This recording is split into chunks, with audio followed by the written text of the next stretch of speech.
What's up, guys? So I've gotten a lot of requests, kind of inquiring about my double GL build. So today I'm finally going to give you a little glimpse into, kind of what I use and kind of how it works. So first I'm going to be going over the weapons I use. Then I'm going to talk a little bit about my subclass, some of the aspects and decisions I make. And then finally I'm going to go over my armor. So first let's get started with some weapons. So to start out with weapons, I'm going to go over my ignition code first. So there's a couple different options you can look at here. I know there's the ones you can get from the dungeon. I think it's called the Lingering Dread. Pardon Our Dust you can get from Dares of Eternity, and Malicious Birthright you can get from Grandmaster Nightfalls. So there's quite a few. Ignition code here I think is the best though. This is you can get this from Dares on a weekly rotating kind of rotation. Um, this is the role I go for. Um, it's not the best role in the game. Ideally, I would want 100 blast radius, but the main things I'm looking for here are high blast radius, low velocity. Um, a big misconception, and a lot of people who don't really know how grenade launchers work, is they think that higher velocity is better, but in reality, a higher velocity, it might make it easier to hit your shots, but when it comes to killing people close range, which you kind of have to do a lot with this loadout, and especially when you be dealing with a lot of, Arc Titans, Void Titans trying to close the gap on you, I think having a low velocity is really valuable. Um, Looking at the role in particular, I think this is the god role. Besides probably this volatile, you would want something that would increase the blast radius a little more. But you want to have proc nades, and then slide shot and demolitionist are definitely the two best perks that you can get on this. Slide shot for obvious reasons. It's a broken perk. It's pretty much a get out of jail free card at times. And then demolitionist, just because the category for the second slot on this gun really isn't that good. You've got frenzy, you've got vorpal, but demolitionist, you can passively charge your grenade, and it also, if both your GLs are out of ammo, you can just throw your grenade and it'll reload it. So I feel like demolitionist kind of gets you the most value. You want to go with freehand. A lot of people use the quick access sling, but a lot of times you're going to be using Lion first and then swapping to this gun, and quick access sling doesn't really work too well with that. Freehand kind of just gives you more of a quick draw feel on your gun as you're using it from the hip, since you're never going to be aiming down sights with the gun. So that's it for my ignition code. When it comes to fighting Lion, all you really need is the catalyst. Even without the catalyst, you can make it work, but you definitely want fighting Lion. I'm not going to explain how it works in this video. There's a lot of videos out there that explain how fighting Lion works, but just know that having this catalyst really helps a lot. And then finally, I like to use a linear fusion. So I used to use this one, which is my PvE one, but I ended up weapon focusing this one, weapon crafting it. And I really like it. I think this is the best role for PvP for me, at least. You might think that snapshot might be a little better in one of these, but I don't think it takes too long to aim down sights. And then I don't really know what to put on this, so I just put a targeting adjuster, even though I play M and K. But very, very good option, super easy to craft. I know it was last season, so I'm pretty sure you can still get it by just focusing it at the table from last season, the star chart or whatever it is. So, if you can, and if you're looking for a linear fusion, this is definitely one that's pretty easy to get. You only need 2 weapons to get the pattern. So. That's it for the weapons. Pretty self-explanatory besides the ignition code. But now I guess I will talk about my Dawnblade aspects and kind of how I set up my subclass. Alright, so that was the weapons. Looking at Dawnblade's subclass in particular, so I guess we'll start with the abilities here. All of these are viable. I think, the order would probably be Healing Rift, Empowering, then Phoenix Dive. I haven't really used Phoenix Dive that much, so if you like Phoenix Dive, you could probably make it work, but I think Healing Rift is just a safe option and really lets you lock down an area compared to these other two. You have to have Burst Glide. These other two are practically useless. Using either of these will significantly reduce your speed, and speed is super important in this build. I like Celestial Fire. I don't really see any value in Incineration Snap in PvP, but I guess this does come down to personal preference as well. If you do like it, you're welcome to use it. And then the main thing that actually has some different options is the grenade. So if I had to choose a couple which I think are good, it would probably be the healing nade. I think is overall the best choice. If you've never used the loadout before, you'll probably get the most value of a healing nade. I know some people who use the fusion nade. I don't really see any of these other ones. Trip mines are obviously pretty good, but I personally prefer the solar nade, and that's mainly just because kind of how I grew up playing games. I played a lot of Counter Strike, and in my mind, a Molotov is what I would use to zone off an area. And I think the Solar Nade lets you kind of control different areas of the map. If you're going to be pushing someone, and let's say you're running through a doorway and someone's playing around the corner, you could throw a Solar Nade in that doorway, and then that allows you to push. Because if they push you while you are going in, they're going to take damage from your Solar Nade, and then they're probably going to be one-shot melee. So try out the Solar Nade. If you don't like it, the nade itself is pretty weak, unfortunately, in the meta, but I think with this loadout it gets a lot of value. If you don't like it, definitely do Healing Nade. Healing Nade is really, really powerful. And then, kind of experiment around and see what you like. When it comes to aspects, Icarus Dash is a must. This is where the movement comes from. This is going to pair with the Rain of Fire. Super important.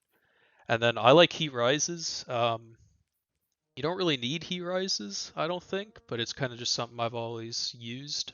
I don't ever use like consume a grenade. I barely ever do that, but I like being able to fire weapons melee, while gliding. And I don't think that Touch of Flame really gets you too much value, but you're welcome to use either of these two.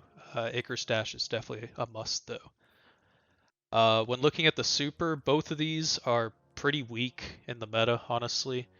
A lot of people run well just because of the Dawnblade base cooldown is so ridiculous, but I think Daybreak, it does take a long time, and in most Trials games you're not even gonna get your super, and that's frustrating. But I just feel like a well Radiance is so weak, and it's just asking to get solo supered. And I think Daybreak, once if you actually do get it, can really turn around on its head. So this comes down to personal preference. I'd say if you're new to the build, then you might want to run Well Radiance because you can pair that a little bit more with your actual grenading, your day-to-day, in the fight grenade launching. But I personally prefer Daybreak, and I think that has a higher skill ceiling. So that comes down to personal preference. You can choose what you like. Fragments, and I'll be honest, none of these fragments really matter that much. Like there's some other subclasses that fragments make a big difference, but I like this. The discipline isn't really too important to me, so melee getting radiant is cool. This is just for the recovery. That's I don't even get any value out of the scorch targets because I run He Rises, but getting that extra recovery lets me get my stats up.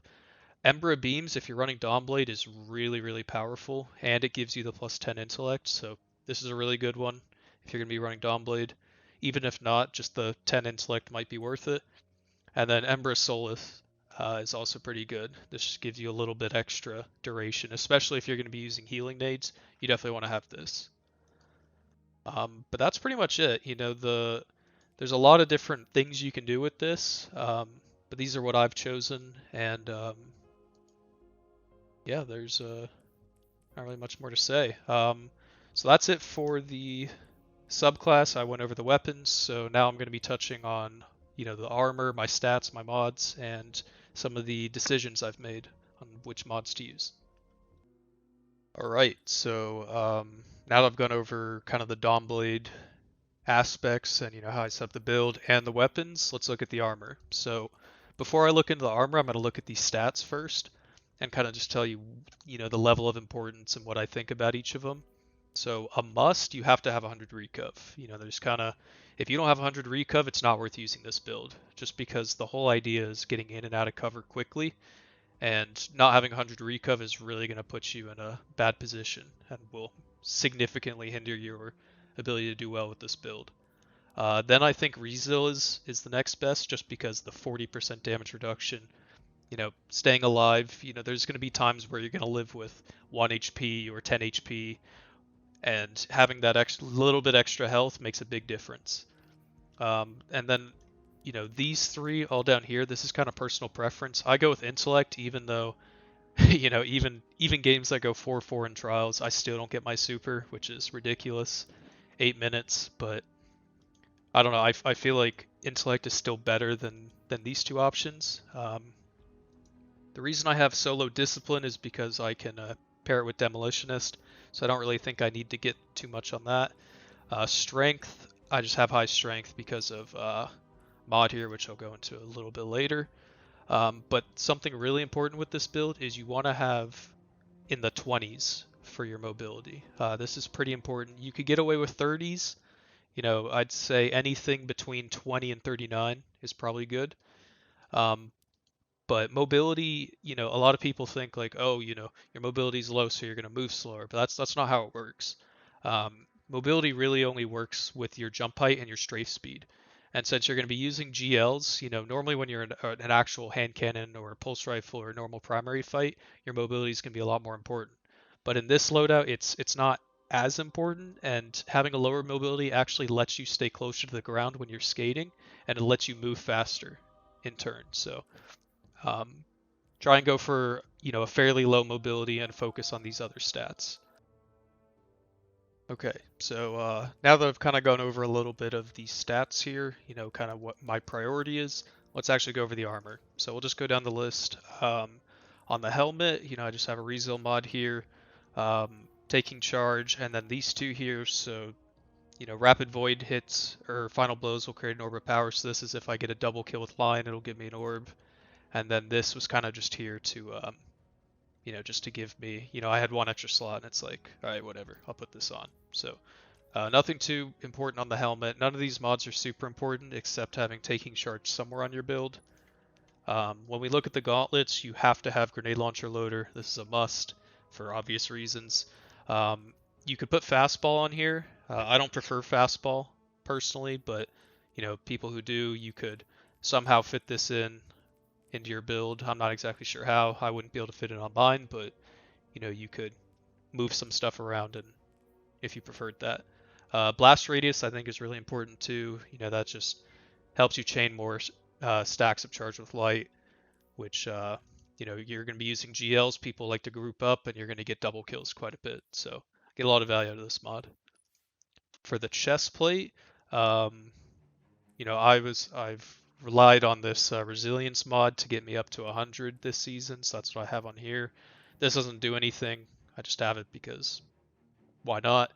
And then this mod here is just here because I didn't really have anything else to put, but I guess having an additional stack of charged light will help me out a little bit. When it comes to Rain of Fire, this is where I think it's important. You want to make sure these are solar and you have 2 recuperation mods. These are the amount of times these have saved my life are, you know, it's ridiculous. You know, it's just a 1 energy mod. You put 2 on with 2 energy and you get so much value out of them. You know, if I get a double kill and an orb of light spawns and I run over it, I've got half my health back. And it's, you know, like I said, it saved my life multiple times and it's super important. And then I just was able to fit in my high energy fire here, which is pretty much what you're going to be using all of your stacks with. These charge with light mods aren't super necessary. They were a lot better back in previous seasons before they nerfed it, but I've always been able to fit them into my build still, so that's why I've kept them around. They're not super necessary, but I like the fact of, you know, setting up some charge with light, as there isn't really anything else I would want to use in here anyways. And then finally, I've got my bond, you know, just a recovery mod, and then, you know, just a random outreach mod, just an arc mod to sync with the radiant light here to give me 20 extra strength. So nothing too, you know, I've got like 1 energy left, but there's not really anything here that actually matters in PvP. So that's pretty much it for the armor, and that's pretty much it for the build. You know, it's a really unique build, and you know, if you're going to be picking up for the first time, you know, I've got, let's see, I got this armor just to kind of show, like, you know, you can get away with this build with these stats. You know, you just need the 100 recov, Rain of Fire, and a grenade launcher. You know, this is a slide shot, but you could get away with, you know, 2 crappy perks on here and just proxinates, and you'd still be able to make this loadout work.